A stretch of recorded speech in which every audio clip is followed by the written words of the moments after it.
First ay basain ang kamay ng malinis na tubig. Then, lagyan ng sabon. Then, simulan na ang paglilinis ng kamay. Happy birthday to you. Happy birthday to you. Happy birthday, happy birthday.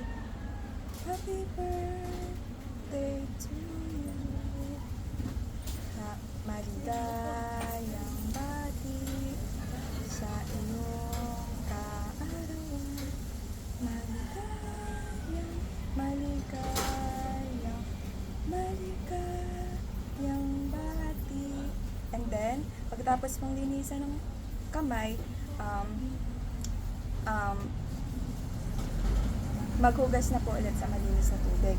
Then, patuyuin sa malinis na pamunas.